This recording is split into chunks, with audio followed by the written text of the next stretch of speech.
የመጽሐፍ ቅዱስ ትረካ ኦሪት ዘፍጥረት ምዕራፍ 40 ላይክ በማድረግ ጀምሩት።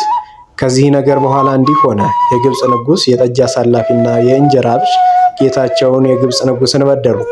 ፈርዖንም በሁለቱ ሹማምንት በጠጅ አሳላፊዎች አለቃና በእንጀራ አብዦች አለቃ ላይ ተቆጣ።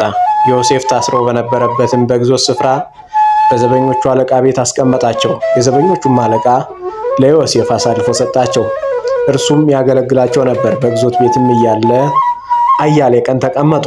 በግዞት ቤት የነበሩት የግብፅ ንጉሥ ጠጅ አሳላፊና እንጀራ አብዥ ሁለቱም በአንዲት ሌሊት እንደ ሕልም ትርጓሜ የየራሳቸውን ሕልም አለሙ።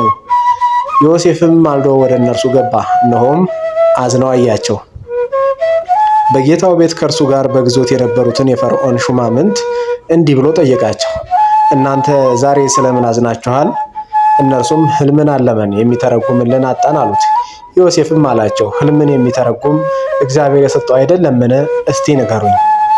የጠጅ አሳላፊዎች አለቃ ለዮሴፍ ሕልምን እንዲህ ብሎ ነገረው። በሕልሜ የወይን ዛፍ በፊቴ ሆኖ አየሁ። በዛፊቱም 3 አረግ አለባት። እርሷም ቅጠል አበባ ወጣች፣ ዘለላም አንጠለጠለች። የዘለላዋን ፍሬ በሰለ። የፈርዖንም ጽዋ በእጄ ነበር። ፍሬዋንም ወስጄ በፈርዖን ጽዋ ጨመቀሁት፣ ጽዋንም ለፈርዖን በእጁ ሰጠሁት። ዮሴፍም አለው፣ የዚህ ትርጓሜ ይህ ነው። 3 አረግ 3 ቀን ነው። እስከ 3 ቀን ድረስ ፈርዖን ራስህን ከፍ ያደርጋል፣ ወደ ቀድሞው ሹመትህም ይመልሳል። ጠጅ አሳላፊ በነበረበት ጊዜ ስታደርግ እንደነበረው እንደ ቀድሞው ሥርዓትም የፈርዖንን ጽዋ በእጁ ትሰጣለህ። ነገር ግን በጎ ነገር በተደረገልህ ጊዜ እኔን አስበኝ፣ ምሕረትህንም አድርግልኝ። የኔንም ነገር ለፈርዖን ነግረህ ከዚህ ቤት አውጣኝ። እኔን ከዕብራውያን አገር ሰርቀው አምጥተውኛልና ከዚህ ደግሞ በግዞት ያኖሩኝ ዘንድ ምንም አላደረገውም።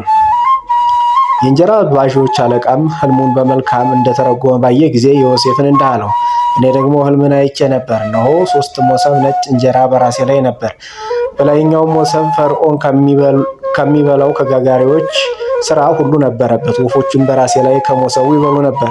ዮሴፍም መልሶ እንዲህ አለው፣ የዚህ ትርጓሜው ይህ ነው። 3 መሶብ 3 ቀን ነው።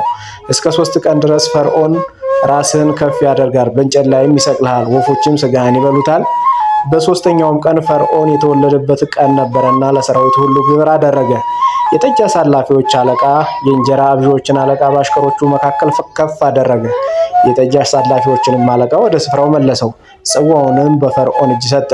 የእንጀራ አብዦችን አለቃ ሰቀለው። ዮሴፍም እንደተረጎመላቸው የጠጅ አሳላፊዎች አለቃ ግን ዮሴፍን አላሰበውም፣ ረሳው እንጂ።